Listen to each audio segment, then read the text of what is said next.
Well, good afternoon. I want to welcome Mary Woolley to Downstate. Ms. Woolley has been one of the giants of science advocacy in this country for many years. Anybody who can walk the halls of Congress and get instant credibility in terms of representing all of us, the biomedical enterprise of the United States of America, she does it on a daily basis in Washington and beyond.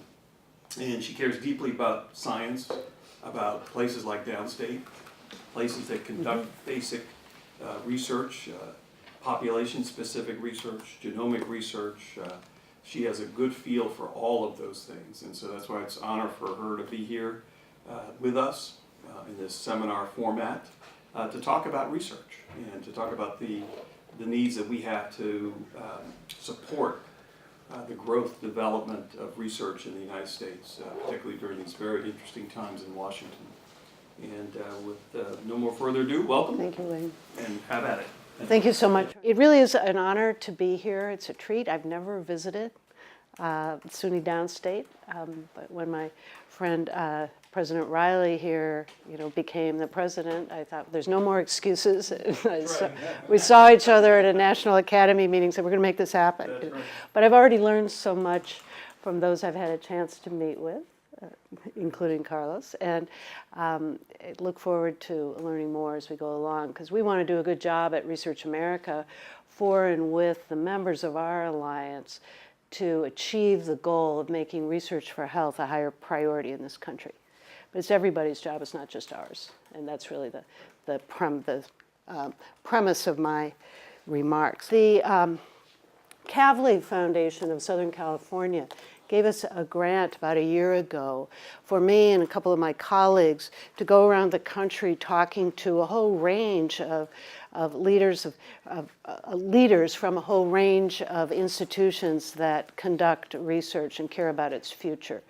So and this is part of the second part of their mission of promoting increased public understanding and support for scientists and their work by, among other things, engaging the science community itself and leaders of science in more public outreach activities. So if you haven't heard about Kavli, this is my advertisement for them, and they do, by the way, give grants.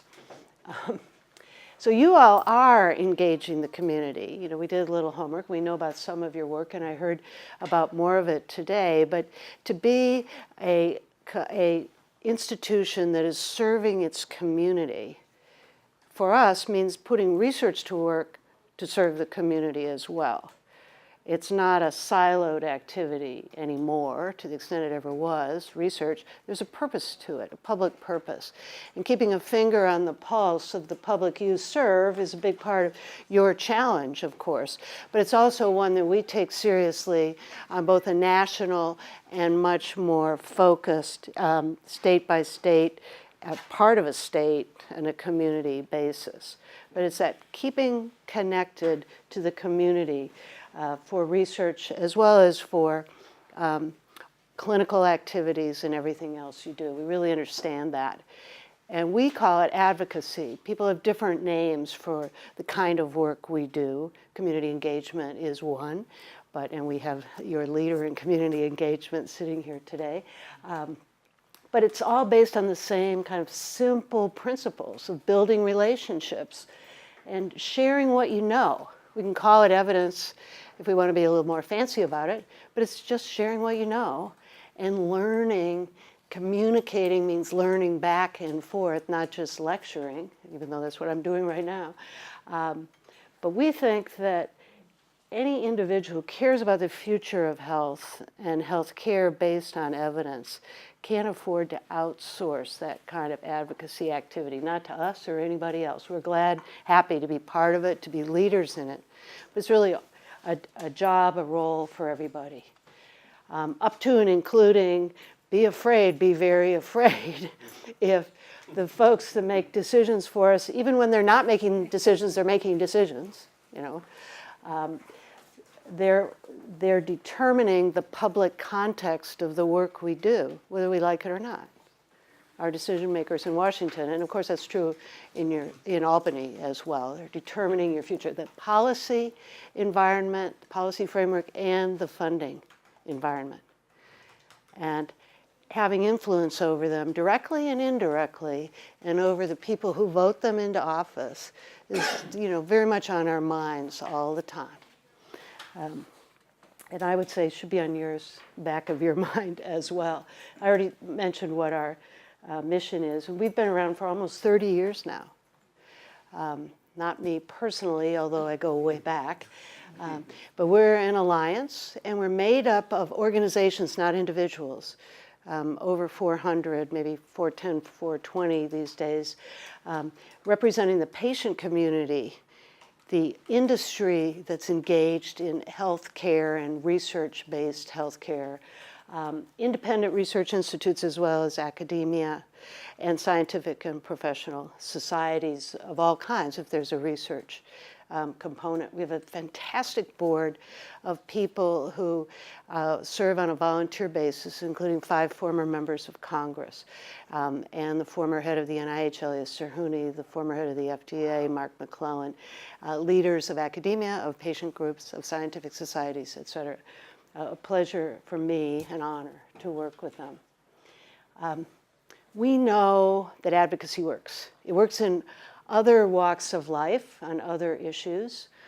The groups and the issues that make the most noise, that are dominate the media, et cetera, influence their legislators, get the policies they want, they get the money they need.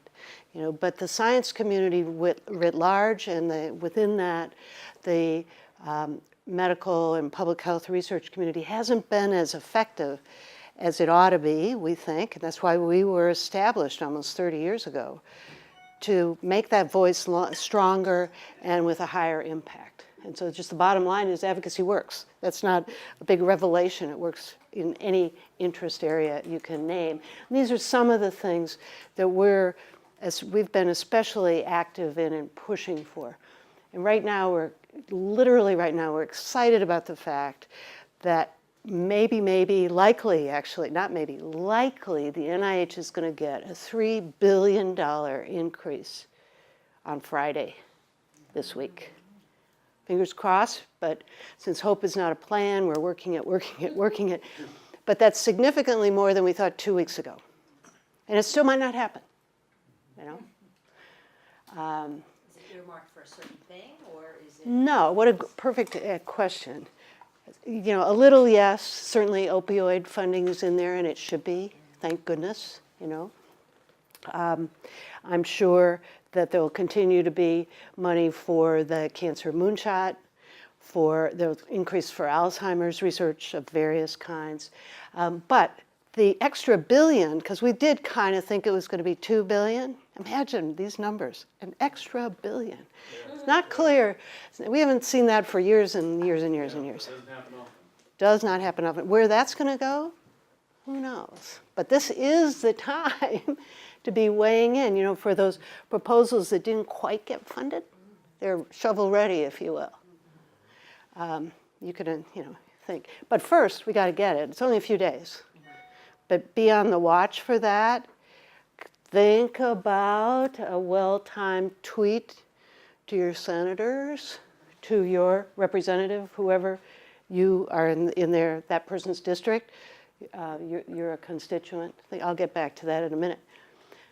Part of the reason that new funding will likely happen is a campaign that we started and were joined by organizations across the science community, so across not just medical and health, but physics and the Optical Society, and they're listed down here, inside the Beltway campaign. So if you didn't see this ad, we were doing it right, because it was really only for Washington-based people, for members of Congress, those who influence them, and a few others. The regional issue of the Wall Street Journal carried this ad as a full page, which was great. That was actually a gift. We didn't have to pay for that. Build relationships they can pay off. But this was also driven heavily through social media. Started in November and all the way through January and into February, when the deal was made on February 9th that set the stage for these increases that will be voted on on Friday. So sometimes it's good to have a bigger interest group that you can stand shoulder to shoulder with, and it makes sense because all of science needs to, and more often is, I'm glad to say, working together. So some of the reasons that research is worth the investment, worth smarter policies, include economic payoff, so better jobs, new businesses, and even whole industries. And I'm just going to use a few things from New York State, but obviously in a state like New York that's so big and so diverse, you need to be a little more granular in making the case. But it's against a background of real success in the state. And speaking of success, if you look at the way, this is why your members of Congress and your senators in particular should be very proud. It should be stand-up leaders for the institutions in this state that conduct medical and health research, because look how you rank. You beat your population. Population rank is 4th, but you beat that. 3rd in NIH support, and you can read the rest overall for these agencies. And that's unlike California, okay, they're in class by themselves in a way, but look at Texas.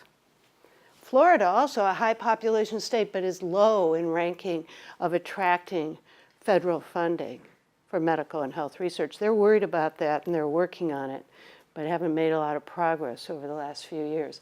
Texas is worried about this and is trying to work on it. But New York is holding strong here.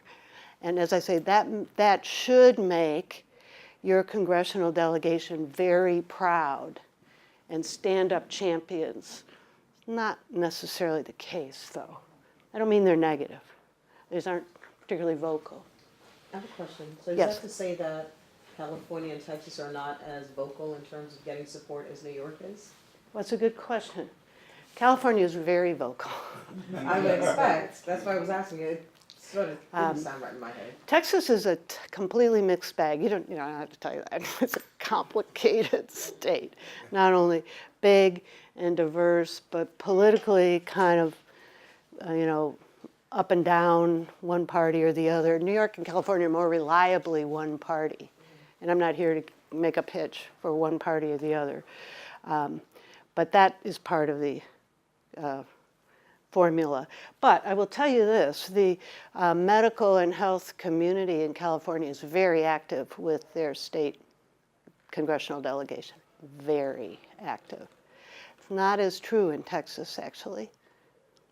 And in New York, it's kind of mixed. Very active around health issues, I'd say. Less so around research, that's my opinion.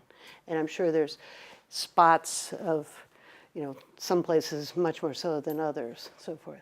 But I think there's room for more advocacy. And I'll get back to that. It's a great question. So just, I already gave you the bottom line on the excitement of what we might see in the NIH budget. That is unfortunately not going to be true for CDC or ARC. Not sure yet about NSF. But we have some great people in the Congress championing medical and health research right now. Terrific people, but not from the states you'd think.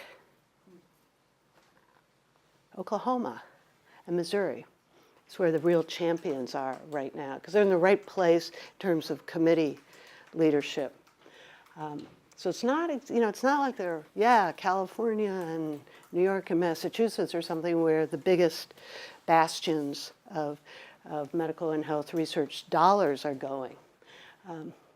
But I already gave you the bottom line here, and then we're moving on to appropriations for the year that we're having settled them. If we do on Friday for the year we're already 6 months into, we'll move on to the fiscal year that starts next October 1st, building on that base and driving it higher, not just for the sake of let's have more money, but for the sake of doing all the research that isn't getting done now, because we're not taking advantage of opportunity in science. That's the argument that we use.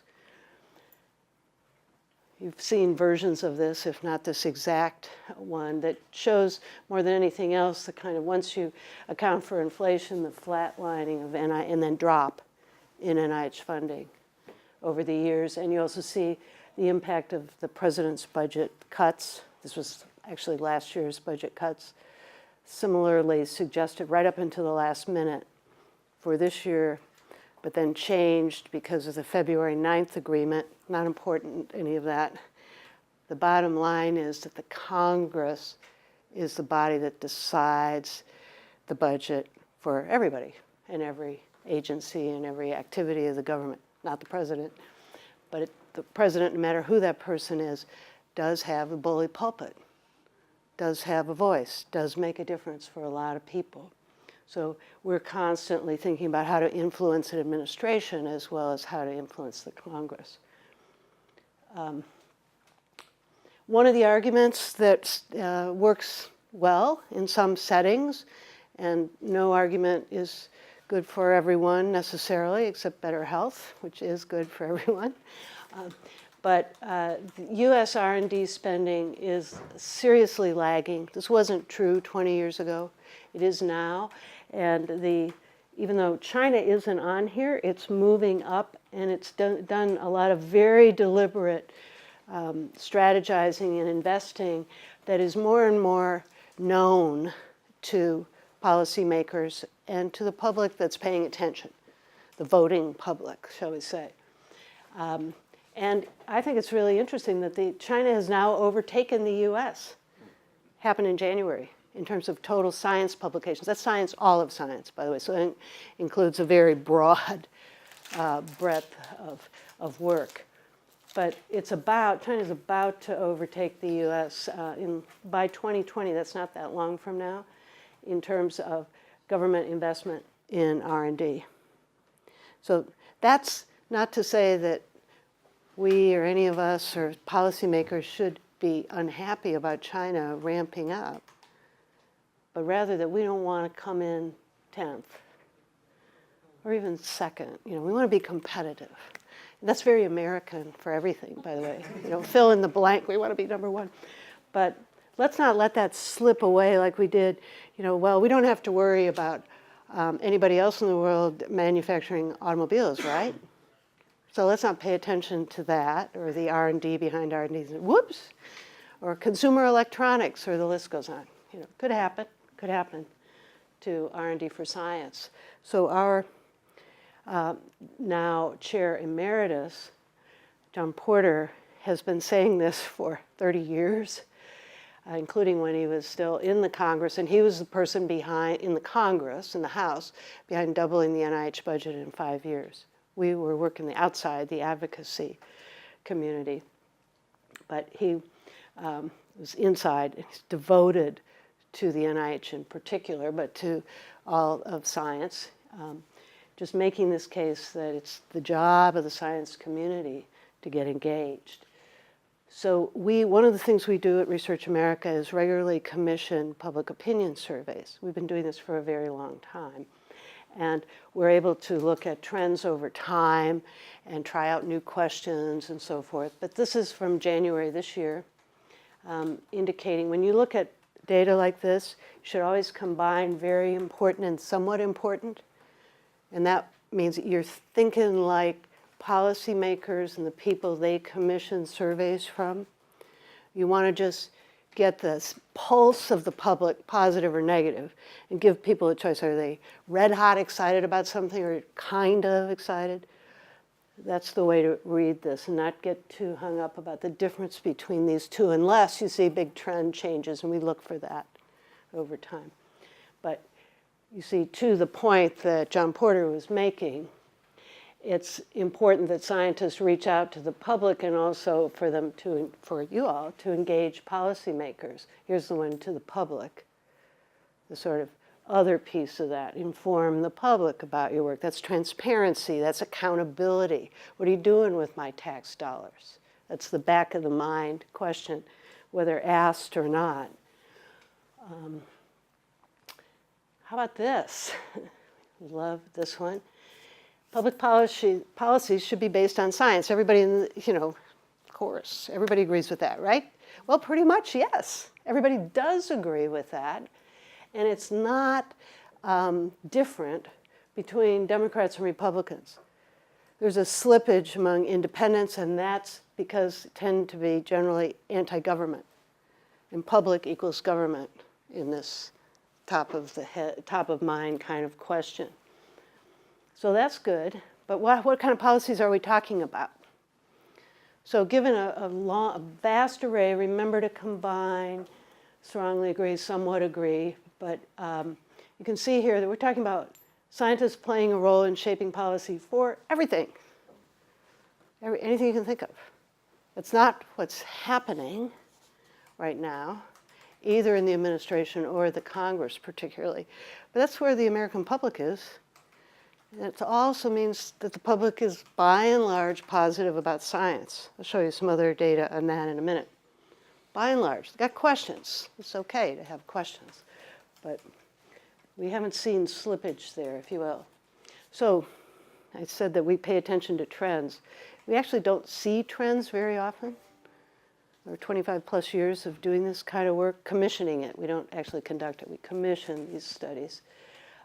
This is a big change. 14% increase over a short amount of time. And in percentage, he said it's very important that elected officials listen to advice from scientists. Again, this flies in the face of what's actually happening.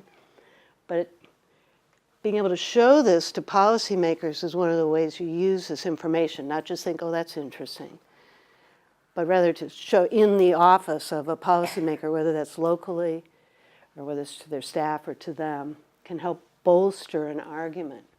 Our chair at the moment, has been our chair for a while now, former governor and congressman Mike Castle, a moderate Republican like John Porter, is a stand-up champion for embryonic stem cell research, and he has been for years. He didn't come by that automatically.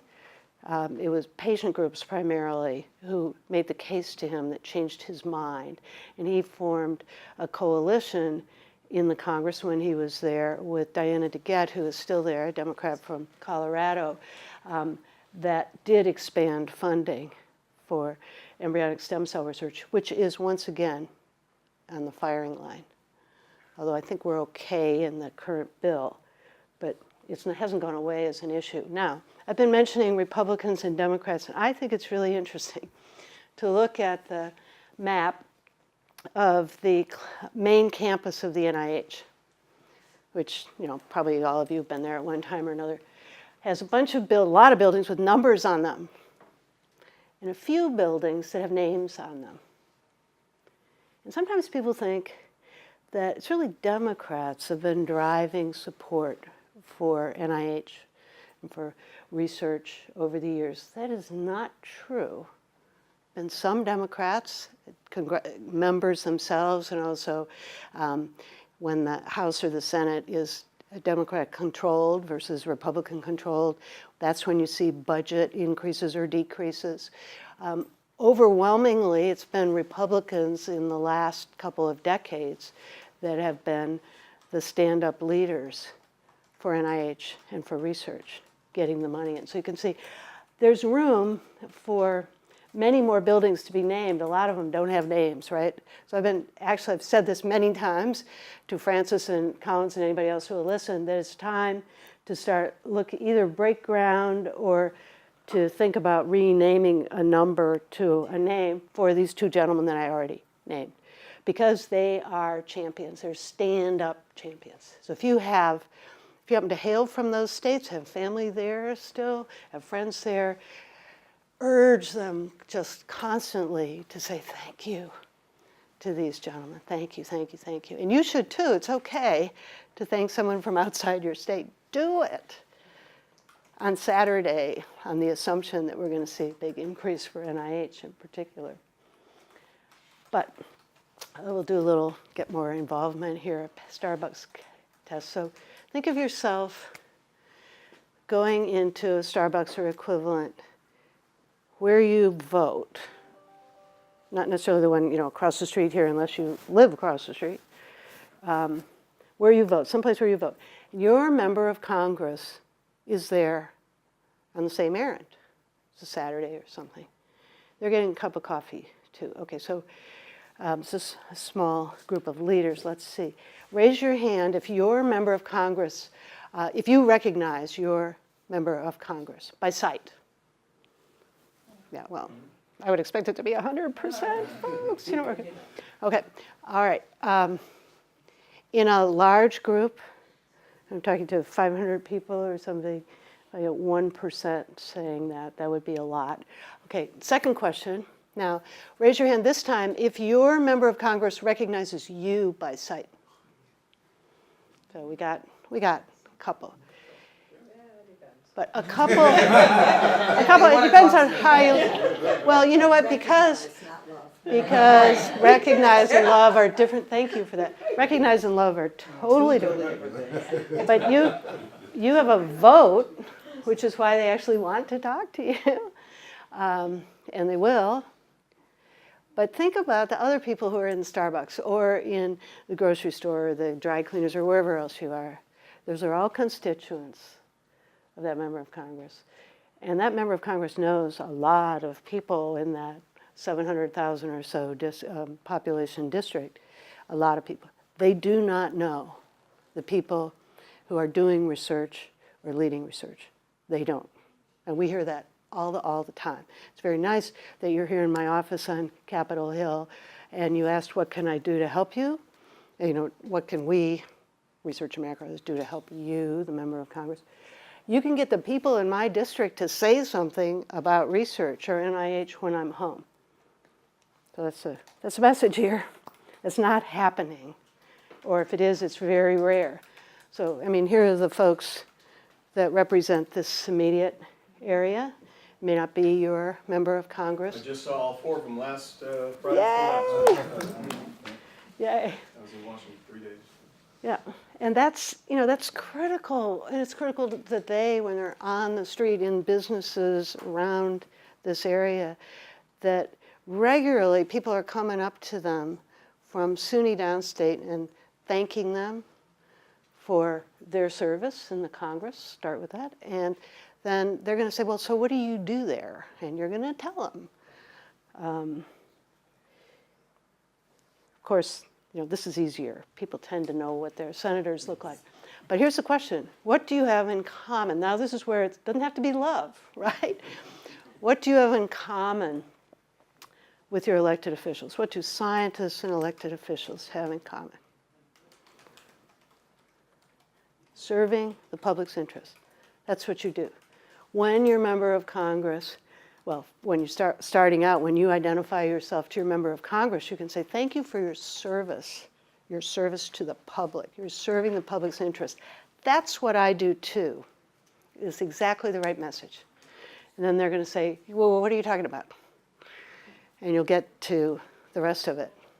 Not a speech, mind you, but, you know, just conversation.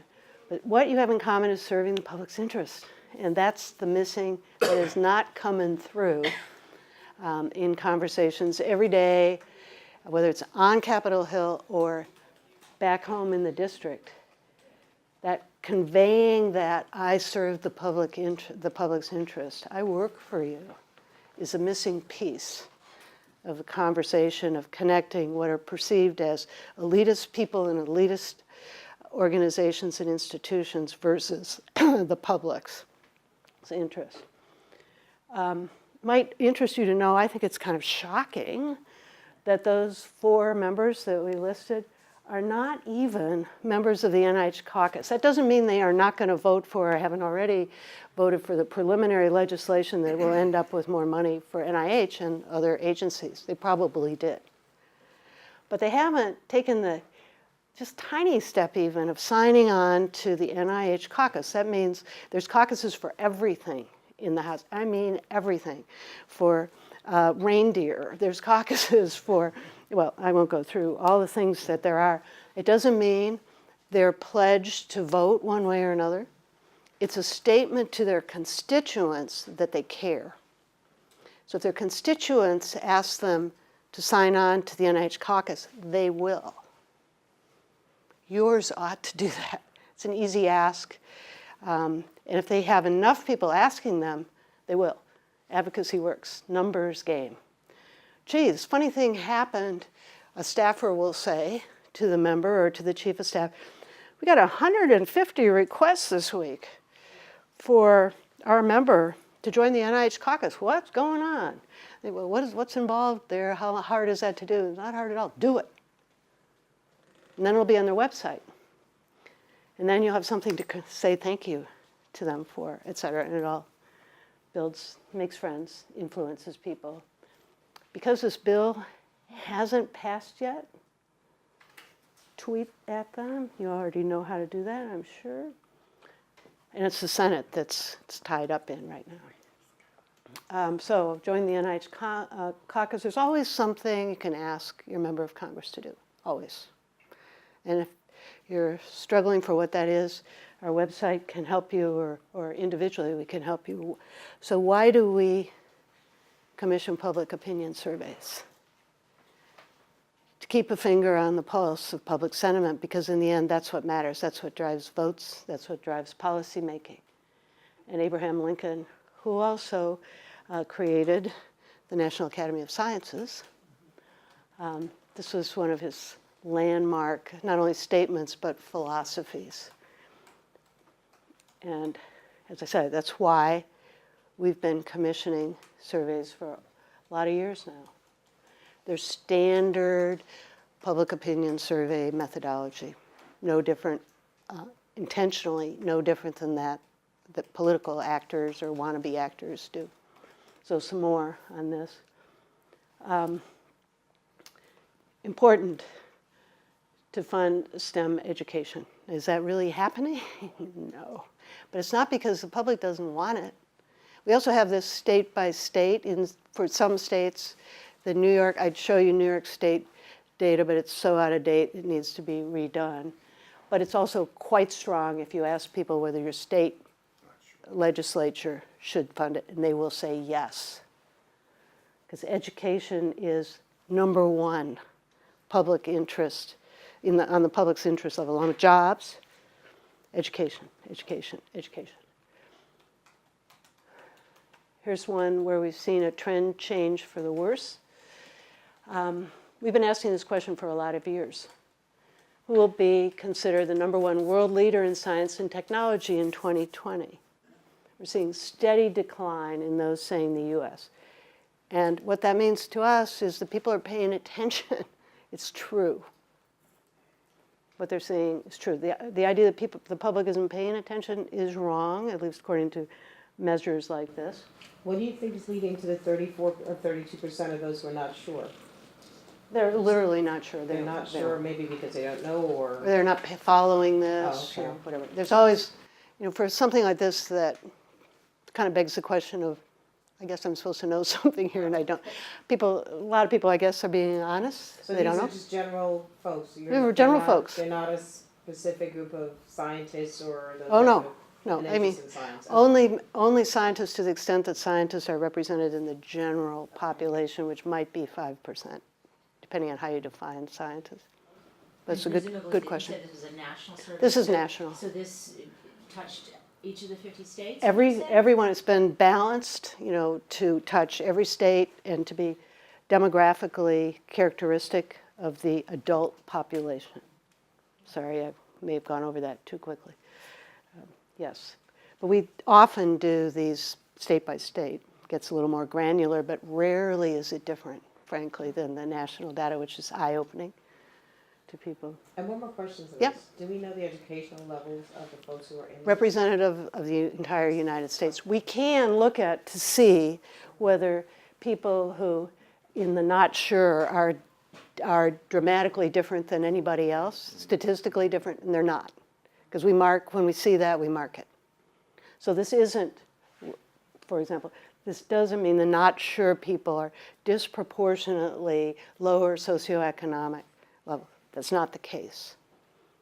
But even when you look at the question that's asked, Mm-hmm. the fact that 32% say they're not sure, it shows, because you're asking Americans, and Right. generally they would say United States always. So the Right. fact that they're not sure now Yep, is very... it's very Third important. of them. Yeah. Right. And this decrease, Yeah. that's one explanation. Yep. But this US, what we are number one, is on the decline from a lot of measures. And also, just keep in mind, you're asking really good questions. This is definitely top of mind stuff, and pushing it too far, you know, I can't really tell you chapter and When was verse. this done, in January? January 18th, so just. January, yeah, just a couple months ago. How about this one? Say it again. I know. This is healthcare, world leader in healthcare. Now, arguably, you could say that we're not, we could say we're not now, what are you talking about? You know, but it kind of depends how you define healthcare. But again, the point here is the decrease, the steady decrease over several years. Steady decrease in the percentage saying the US will be number one. And that fits the facts. That we have poorer outcomes Yes, if you don't spend yes. enough on social services. Right. I mean, there's many I mean, technically. explanations.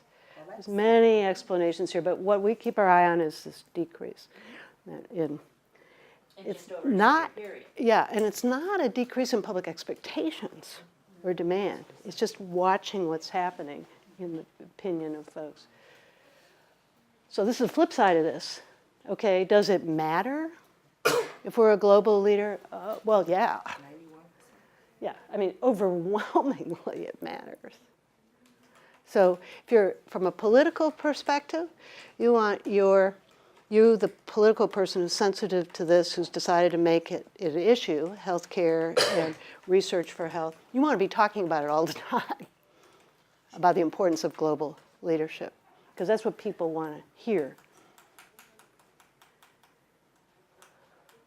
Just to touch on when we've got all different kinds of science, I'm not going to show you all of it, but basic science, there's a lot of belief with no data, that the American public doesn't support basic science anymore. There is no data to underlie that belief statement. The opposite is true, has not gone down. This question, word for word, it's the same question that the National Science Board started asking in 1982. Within the margin of error, the response has been the same ever since. That doesn't mean there's more funding for basic science. It's a different question. How about clinical trials? Are they important? Well, yeah. Very, relatively small percentage here of not sure. People, this is kind of out there, this terminology. People know what it is. So we did a deep dive with minority oversampling in not that long ago, July 17, and we have a whole rich data set on this. Just picked out a few points that I think are quite interesting. Quite interesting. So these are significant differences noted here. I'll just let you read some of these. This one's a little confusing to say, that because we did this in 2013 also. We're seeing an increase in trust. It's double negative wording here. That doesn't mean it's gone away as an issue. I think But because it's of changed. past history and everything else that we've had. Yeah, for But real. I think now there's more increase, among the colleges and academic, where we're getting to, more African Americans and building up a little bit more trust to get into some Yeah. clinical trials. It's Yeah. really, and I think we still have a way to go. I agree with you.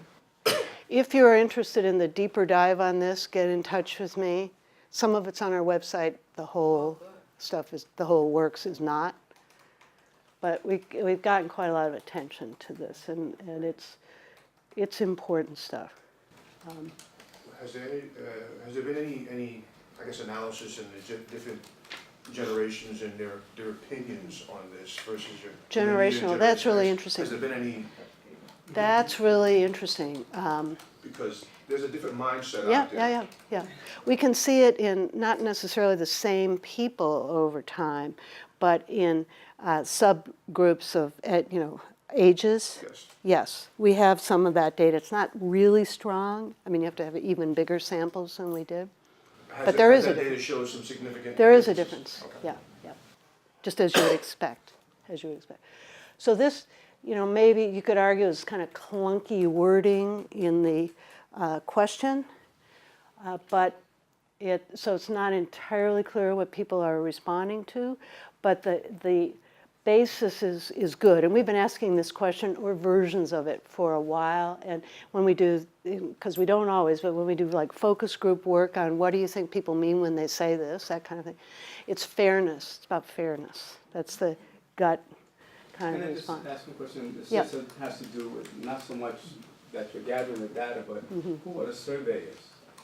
Do we, I mean, sometimes people are more culturally attuned to who is actually Yes. conducting the survey. Right. Do you? Yeah, so we're not doing that, if you will, that kind of more academic survey work. We're doing this top line for advocacy and political purposes. So they're done, these surveys are, I'm showing you a lot that happen to be conducted by Zogby, but they're political firms.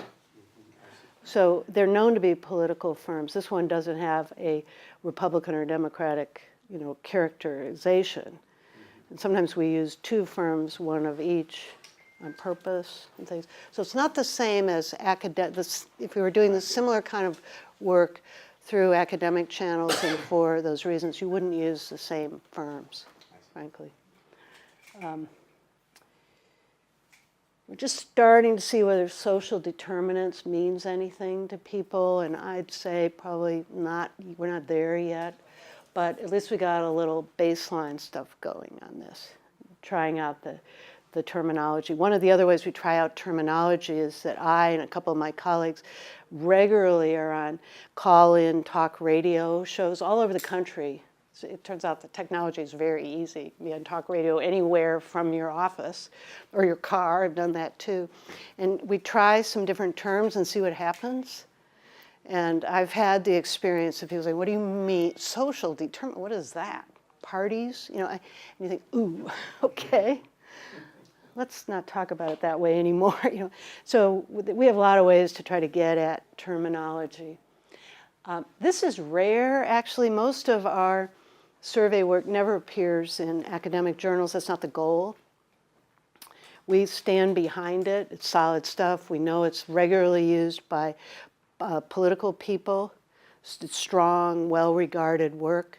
But we're not aiming to publish and get it on anybody's resume, particularly. Once in a while, someone we've partnered with will do that, and that's why this particular survey where we did a deep dive on eye and vision health appeared in JAMA Ophthalmology. But that's, as I say, unusual for us. So we also keep track of what other organizations who regularly commission surveys that are in our space, if you will. We keep track of what they find. So this is work conducted by the University of Chicago, NORC, the research team there that's been in operation for 50 years or so. And you can see over time from 85 through 2016, not the present day, but essentially no change in public perceptions about research, much more positively considered than negatively. Again, that's kind of counter to what we sometimes hear talking to each other, or what we perceive because of some anecdote or another. This gets into more political look at things about percentage of confidence in scientists to act in the best interests of the public by policy. There's a whole this is Pew's work, there's lots of research in this area. Trust in military and scientists remains high. This is over time, as well as this moment in time. It hasn't changed for years and years and years. The thing that changes is down here, trust in elected officials. So there's some surveys show that the trust in anything you name is on a downward slide, but staying on the top of the curve is the military and science. And there's plenty of media. I'm seeing it at the top both, but I can't. No, the media's here, news media. Okay. Yeah, you guys are on the down slope too.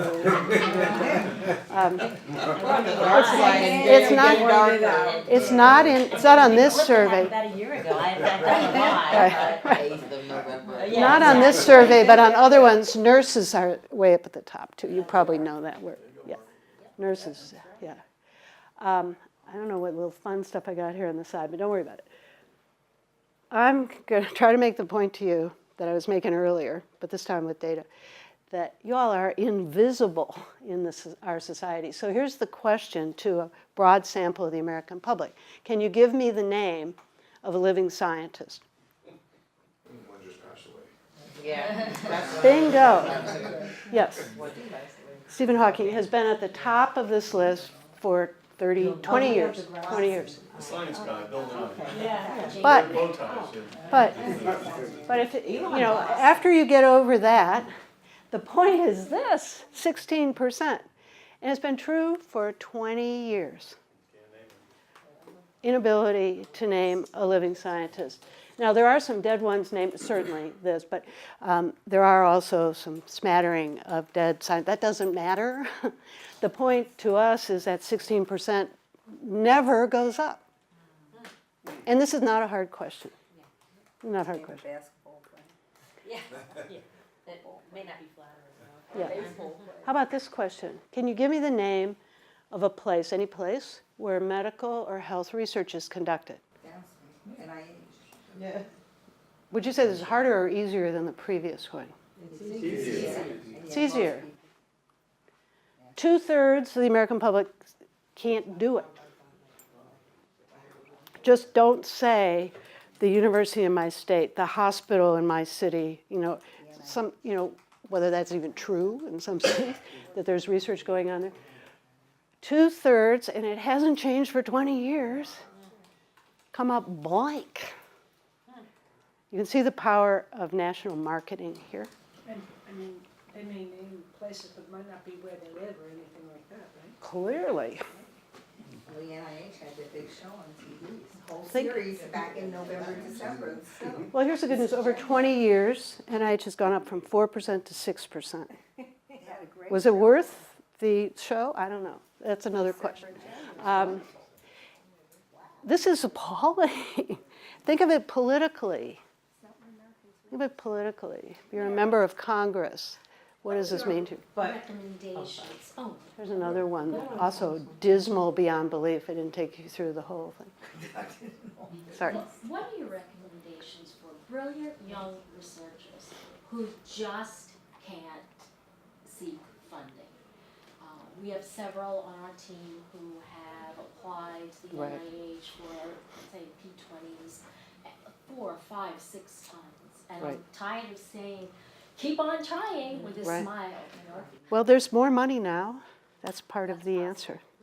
I think that the NIH budget is due to be doubled again, frankly. We're not ready to, that's not, a message we're driving. But I think the combination of the economy is strong enough in this country, we've got enough champions in the Congress, and oh yeah, we've got some real health problems, and brilliant scientists who can address them. It's time again. But we're not ready to roll out that program. But that's my answer. I can't tell you how, nor do I think it's appropriate to figure out how your brilliant people can knock off some other brilliant people and get the money instead. That's not that's not what we want. Can you go back to the slide, the previous slide for a moment? Do you guys love data or what? the majority, are they private dollars? It looks like. Because that would have an impact. Well, certainly the NIH has more money than all these people put together. Yeah, but all these But people no, are I also take funded your by- point. I take your point. The private institutions are putting more money into marketing and advertising. Yes. Well, we know St. Jude's does, you can't watch TV. Right, yeah. Yeah. Yeah, and you can see it Amazing in, how much they advertise, yeah. yeah, you can see it in And they're in Memphis, newspapers. Tennessee, they're not, Right. But really the point is this. It's not, let's see what we can do to get SUNY Downstate on this list. That'd be nice. But, how That was can my we? question, my next question. Yeah. Very It expensive. was, it really was. Very expensive. Don't worry. Money Don't worry about it. research. Excuse me? The private institutions still get tons of public Oh, money yes, for they do. research. They do. Oh, absolutely. But they also have sources, they have other sources of money that they can use in ways that aren't available to publics or not in those. Yeah. This is, you can see how important this is politically.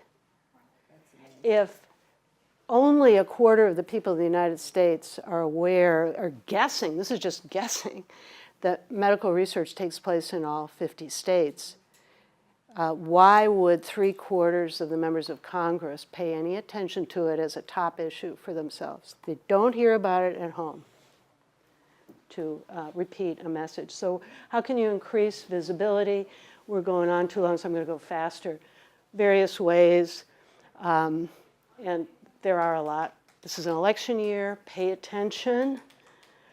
People running for office should be hearing about the importance you place on medical research and hearing their views. Skepticism. So this is a martial arts approach to those conversations you have with people about, oh, you guys, scientists, okay, let's see.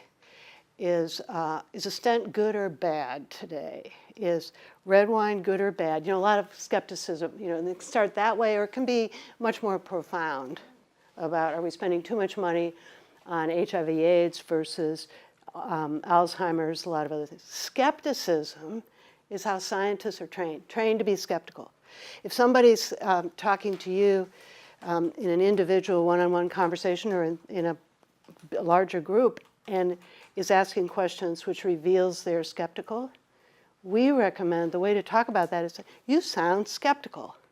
We have that in common. I was trained to be skeptical, to ask questions. These days, people can see and criticize, ask questions about science in almost real time. Didn't used to be that way. Now we're in real time, so you're getting to see what the process of science is all about. There are very few things that we know definitively for all time are correct. Gravity is one. But everything else is being constantly reevaluated. So if you're skeptical about it, we're on the same team. Do not be afraid of that, actually to use it to advantage. And that can happen in a congressional office as well as it can on your next airplane trip.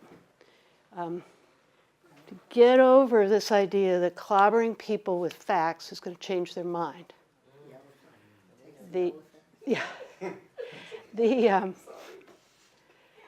There's plenty of research in the social sciences and communication science that shows that that doesn't work.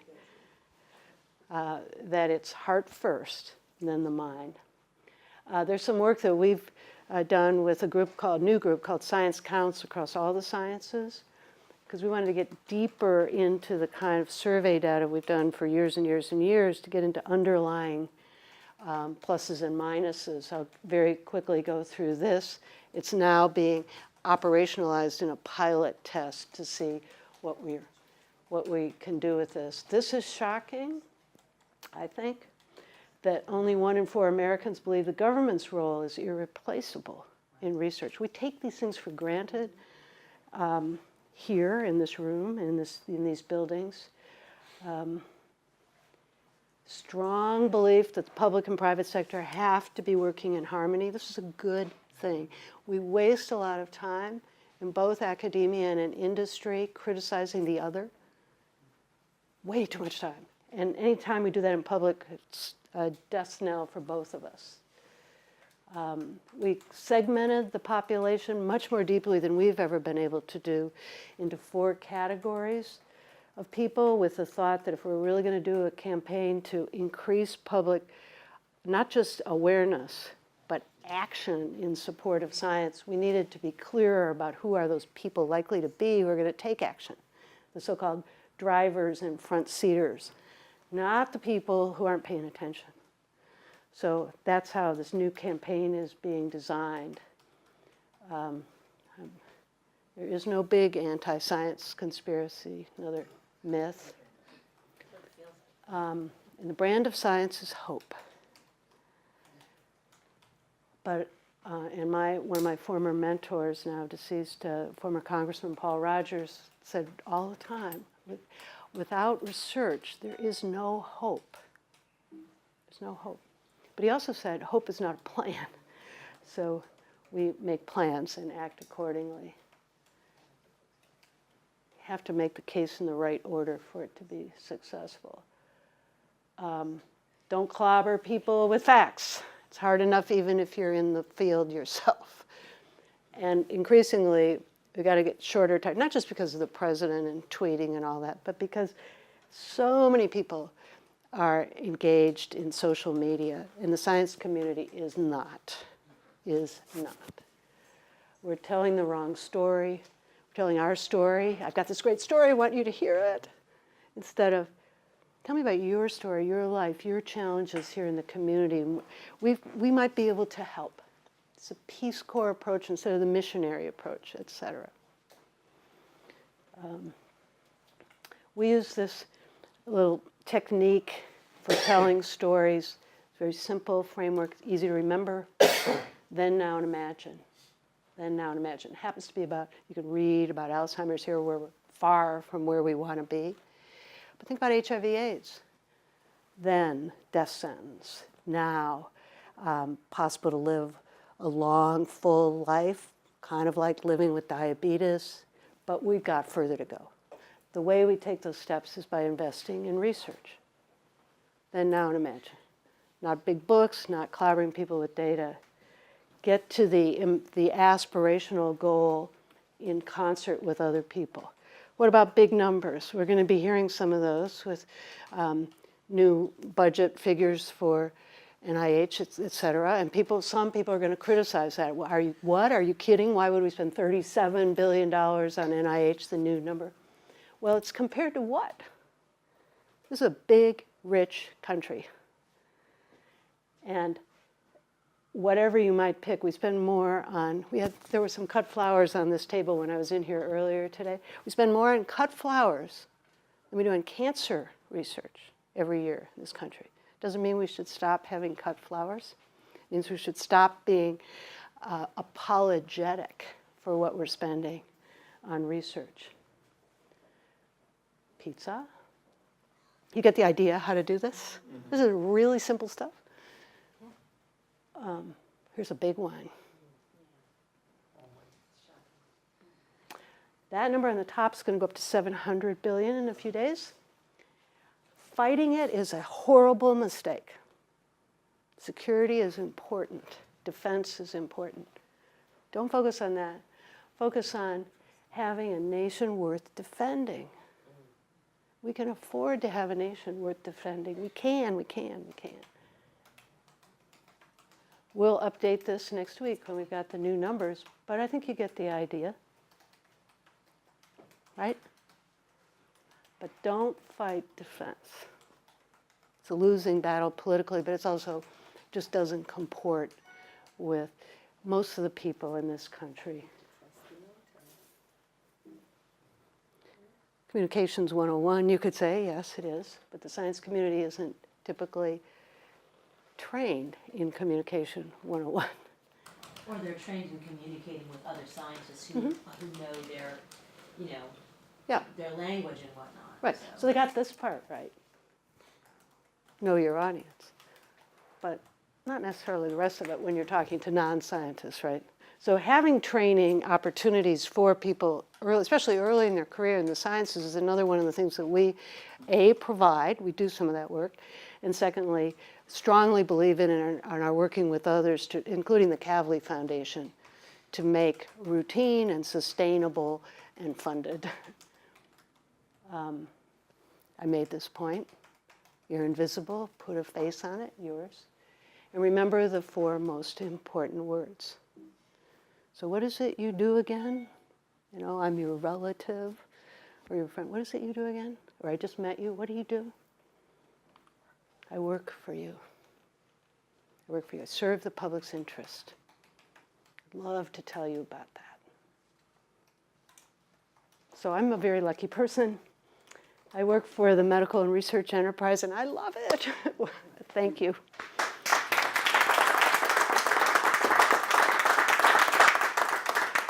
Thank you for really engaging. Before we get you to Midtown Manhattan, Yeah. we've already had some good dialogue. Oh, I loved it. Folks are not I loved bashful it. at all. I loved it. It makes me. But any closing questions? I guess one of the Probably got a questions lot I to do. had, we talked about in our one-on-one meeting is where you think we're going with firearms violence research. Yeah. Vis-a-vis the CDC. Right. So I know you all know the history of this in the 90s when the so-called Dickey Amendment was passed, that technically does not prohibit the CDC, or for that matter, the NIH, to do firearm research, gun violence research. Technically, doesn't prohibit that. It prohibits advocacy for any results, findings that may come forward using that in advocacy. But the message was received, and it was intended to put a damper on that research at CDC especially. And it did. CDC just stopped doing it. And Mark Rosenberg, among others, left. So how many more school shootings is it going to take, you could say, or any kind of shootings, for that to change? Well, the secretary, that was 20 plus years ago, that when that amendment passed and put the squelch on the research at CDC. So new Secretary Alex Azar said in a hearing very close after Parkland that we believe in science, we believe in evidence-based policies at HHS, and we will do this research. It was stunning. No secretary from the mid-90s until now has said that publicly. Maybe they said it privately. I mean, in no public forum, nor has anything changed for the CDC in that 20-year span. And there were different, as we know, different administrations during that time. But now we have an opening, and I'm very optimistic about this. I think we're going to drive toward it and get that research done, better late than never. We're pushing on that along with a lot of other people. And we know, by the way, I didn't show you, but we know through surveys that the vast majority of the public wants that to happen. I also didn't show you opioid data. We've got that too. Another thing, we've got to be approaching that epidemic with a focus, among other things, on research and having evidence-based policies, or we're just wasting our time and a lot of money. So, yeah, thanks for that question. One other question. A Dean. quick Yeah. question. Sure. I would love to disseminate some of this information to faculty Please and do. students. May we have a copy of your slide Absolutely. presentation? It is yours. Okay, It is thank yours. you. And particularly in your case, we talked earlier about my colleague, Suzanne Folks, who specializes in working with schools of nursing on my team. Would love to And I will talk to contact her. Okay. Thank you. Well, Mary, thank you. Wonderful Well, wait, talk. thank you. Really thought-provoking in terms of how we can better position what we do here at Downstate, but also other academic health science centers. And you're right, when you go up to Congress, it's very interesting. I don't know if any of you have had to visit the halls of Congress, but I was lucky. I got to see 4 members, but generally you see their aides. Right. And their aides all look like Jelani. Our new director of governmental affairs. They look like they're all 13, but they all very Oh boy, important they for that important. particular congressman, because that congressman, he or she relies on that young kid to come in and tell me, how do I vote on this? How am I supposed to feel about this, et cetera. So again, the way that, and Dawn is new to us in terms of how we communicate better, and we're making great strides to even communicate what we do, because people kind of look at us and, what do you guys do over there downstate? Right. They don't know, they think of us just as a medical school, but I gotta keep reminding them, we're more than just a medical school, we're a nursing school, we're a public health school, we're a hospital, we're an incubator, we're a large employer, et cetera, et cetera. So I think this was, I like the Starbucks thing, use that Starbucks approach, because sometimes you only get a few minutes with these guys and gals.